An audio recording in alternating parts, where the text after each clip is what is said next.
Bible describes God and heaven as holy. Holy just means perfect.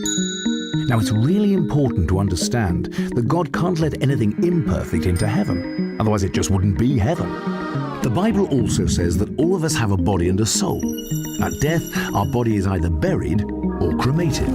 But our soul, which is the real you, lives on forever, either in heaven or hell. Do you know anyone who has never broken any of God's laws? The answer's obviously no. So here's our problem. All people have broken God's laws. Therefore, all people have imperfect souls. So if at death your soul could either go to heaven or hell, but to get to heaven, you must have a perfect record, and none of us have one, then sadly all of us must be headed for hell. Now that might seem harsh, and you might ask the question, how could a loving God create a place like hell, let alone send someone there? So let's look at it this way. Think of someone you love very much. Now imagine that person is brutally murdered. The police catch the murderer, and the murderer pleads guilty in court. But to your horror, the judge says, "This is a really bad thing you've done. But because I'm a loving judge, I'm just going to let you off." You'd be very angry, wouldn't you? Why? Because you know that when someone has broken the law, they must be punished. Otherwise, there's no justice. So you see, hell is not a love issue, it's a justice issue. Have you ever told a lie in your life? Well, the answer's surely yes, even if only a so-called white lie. If you've lied once, then you're guilty of being a liar. Have you ever taken anything that's not yours? For example, have you ever gone to work late or left early and got paid for it? Have you ever used the boss's telephone or photocopier without asking permission, or knowingly taken an office pencil home? This is stealing, of course. Most people have taken something that's not theirs, which makes them guilty of being a thief. Have you ever hated anyone? The truth is that most people have felt anger or hatred in their heart towards others. But what's interesting is the way Jesus redefined murder. He said that if you hated a person in your heart, you've murdered them in your heart, which in God's eyes makes us guilty of murder. So you see, this is the bad news. For the sake of justice, there has to be a place called hell. But there is good news, and this is where Jesus Christ comes in. The most significant thing that distinguishes Jesus from everyone else is that he is perfect. Unlike us, he's not broken any of God's laws. So he has a perfect record, a perfect soul.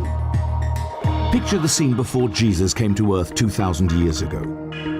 Jesus looked forward in time and saw you here today. He turned to God the Father and asked him, "Father, I love the people in the world, and I don't want them to go to hell for breaking your laws. Is there a way for them to be forgiven?" God the Father looked at his Son and said, "Jesus, there is one way.